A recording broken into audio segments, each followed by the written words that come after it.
Welcome to Jyotika मंत्रा। कैसे हैं आप सब? आई होप आप सभी खुश होंगे, स्वस्थ होंगे और मौज में होंगे। हाजिर हैं हम एक नई वीडियो के साथ, एक नए टॉपिक के साथ। लेकिन उससे पहले अगर आपने अभी तक मेरे चैनल को सब्सक्राइब नहीं किया तो मेरे चैनल को आज हम आपके लिए लेकर आए हैं सर्वपितृ अमावस्या कब है, महत्व क्या है, श्राद्ध का समय क्या रहेगा और किस तरह से हम अपने पितरों को विदा करेंगे। सर्वपितृ अमावस्या अश्विन मास के कृष्ण पक्ष की अमावस्या को सर्वपितृ अमावस्या भी कहा जाता है। इस अमावस्या को बहुत ही बड़ा महत्व होता है। वैसे तो हर अमावस्या को आप अपने पितरों को याद करके उनकी सुख शांति और मोक्ष के लिए दान पुण्य कर सकते हैं, परंतु अश्विन अमावस्या सब अमावस्या में श्रेष्ठ है। इस अमावस्या के दिन सब हिंदू अपने पितरों का आशीर्वाद प्राप्त करने के लिए उनका श्राद्ध करते हैं। इस दिन श्राद्ध का समापन भी होता है। अमावस्या के दिन सभी पितृ अपनी संतानों को आशीर्वाद देकर उन्हें सुख शांति से जीवन व्यतीत करते देखकर फिर से देवलोक को चले जाते हैं। अब हम बात करेंगे कि श्राद्ध क्या है। अश्विन मास के कृष्ण पक्ष के 15 दिन श्राद्ध के रूप में मनाए जाते हैं।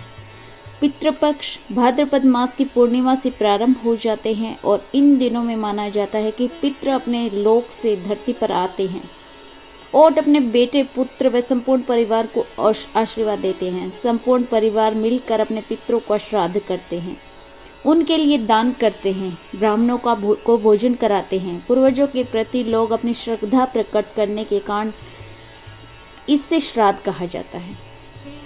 इन दिनों में दान, स्नान, तर्पण आदि का बहुत ही ज़्यादा महत्व रहा है। पितरों की शांति के लिए, उन्हें पाप मुक्त कराने के लिए इन दिनों में शांति सौम्यता से मनाया जाता है, परंतु आज की दौड़ भरी जिंदगी में लोग श्राद्ध की अहमियत भूलते जा रहे हैं। कई बार ऐसा होता है कि लोग अपने पितरों की तिथि भूल जाते हैं। ऐसे में लोग अमावस्या के दिन अपने सभी पितरों का आशीर्वाद प्राप्त करने के लिए श्रद्धापूर्वक श्राद्ध करते हैं। समस्त पितरों का इस अमावस्या को श्राद्ध किए जाने को लेकर इस तिथि को सर्वपितृ अमावस्या कहा जाता है। अब हम बात करेंगे कि कब है सर्वपितृ अमावस्या। इस साल सर्वपितृ अमावस्या 14 अक्टूबर 2023 को पड़ रही है। सर्वपितृ अमावस्या पितृपक्ष की आखिरी तिथि होती है। अमावस्या तिथि 13 अक्टूबर 2023 की रात 9:50 पर प्रारंभ होगी और अगले दिन 14 अक्टूबर 2023 की रात को 11:24 पर समाप्त होगी। इसके साथ ही इसी अमावस्या के दिन इस साल का अंतिम सूर्य ग्रहण भी होगा। यह अंतिम सूर्य ग्रहण 14 अक्टूबर 2023 रात 8:34 से रात को 2:25 तक रहेगा।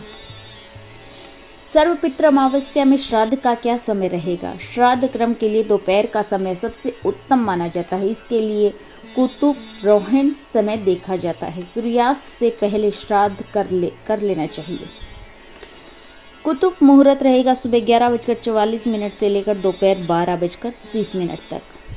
रोहिणी मुहूर्त रहेगा दोपहर 12:30 से दोपहर 1:16 तक और अपराह्न काल में दोपहर 1:16 से लेकर दोपहर 3:35 तक मुहूर्त रहेगा। पितृपक्ष में श्राद्ध करने से हमारे पितरों को आत्मा की शांति मिलती है। हमारे पितरों की आत्मा को शांति मिलती है। पितृपक्ष में श्राद्ध करने से पितरों की आत्मा को शांति तो मिलती ही है। सर्वपितृ अमावस्या तिथि को ही श्राद्ध पक्ष या फिर पितृपक्ष का समापन होता है। भारत की कुछ जगह पर तो सर्वपितृ अमावस्या को पितृ अमावस्या, महाल्या अमावस्या, पितृ मोक्ष अमावस्या जैसे नामों से भी जाना जाता है। इस दिन भूले भटके हुए सभी पितरों का श्राद्ध किया जाता है और इस बार शनिवार को अमावस्या है तो हम इसे शनिश्चरी अमावस्या के नाम से भी जान सकते हैं। सर्वपितृ अमावस्या पर श्राद्ध करने का क्या महत्व रहेगा? किसी पितृ की तिथि अगर आपको याद नहीं है तो किसी कारण या फिर आप सही तिथि पर श्राद्ध नहीं कर पाए हैं तो ऐसे में सभी पितरों का श्राद्ध आप सर्वपितृ अमावस्या पर कर सकते हैं। ये अमावस्या पितरों को याद करने के लिए, मोक्ष के लिए, दान पुण्य करने के लिए और उनकी शांति की प्रार्थना करने के लिए सबसे श्रेष्ठ होती है। सर्वपितृ अमावस्या पर परिवार के उन मृतक सदस्यों का श्राद्ध किया जाता है जिनकी मृत्यु अमावस्या तिथि, पूर्णिमा तिथि अथवा चतुर्दशी तिथि को ही हो। अगर किसी कारणवश मृत्यु तिथि पर श्राद्ध करने में सक्षम न हो तो मात्र अमावस्या तिथि पर श्राद्ध कर सकते हैं। वहीं जिन पूर्वजों की पुण्यतिथि ज्ञात नहीं हो उनका श्राद्ध भी अमावस्या तिथि पर किया जा सकता है। इसीलिए अमावस्या को सर्वपितृ मोक्ष अमावस्या के नाम से भी जानते हैं। सर्वपितृ अमावस्या पर हमें अपने पितरों को कैसे विदा करना चाहिए कि वो हमें अपना आशीर्वाद देकर जाएं। अमावस्या के दिन प्रातःकाल स्नान आदि करके सफ़ेद वस्त्र धारण करने चाहिए। स्नान के बाद सूर्य को अर्घ्य देना चाहिए। नदी या झील के किनारे पिंडदान करना चाहिए। पितरों को दूध, कुशा, तिल, पुष्प और सुगंधित जल अर्पित करना चाहिए। अमावस्या के दिन भोजन में खीर, पूड़ी और सब्जी बनानी चाहिए। अपने पितरों को याद करके उनसे भोजन ग्रहण करने की प्रार्थना करनी चाहिए।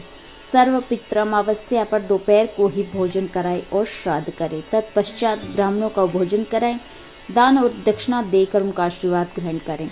सर्वपितृ अमावस्या के दिन पंचबलि और हवन अवश्य करवाना चाहिए। ब्राह्मणों को भोजन कराने के बाद घर के सभी सदस्य को एक साथ मिलकर भोजन करना चाहिए। भोजन करने के बाद पितरों की आत्मा की शांति के लिए प्रार्थना करनी चाहिए। सर्वपितृ अमावस्या पर हमें गाय, कुत्ते और कोए को भोजन जरूर खिलाना चाहिए। इस दिन हरे चारे का दान करना चाहिए और घर के द्वार पर खाने पीने की वस्तुएं जरूर रखनी चाहिए। सर्वपितृ अमावस्या पर पीपल के पेड़ का पूजन अवश्य करना चाहिए। पूर्वजों के नाम पर निर्धनों को वस्त्र दान, रक्तदान, भोजन दान, वृक्षारोपण आदि अवश्य करना चाहिए। अब हम बात करेंगे कि हम अपने पितरों का आशीर्वाद कैसे प्राप्त कर सकते हैं। हम अपने पितरों को याद करें, उनसे आशीर्वाद मांगें और उन्हें खुशी खुशी विदा करें। तो इसी तरह से हमें सर्वपितृ अमावस्या का अपने पितरों को खुश करना चाहिए और उन्हें खुशी खुशी विदा करना चाहिए। तो इसी के साथ हम करेंगे वीडियो का एंड।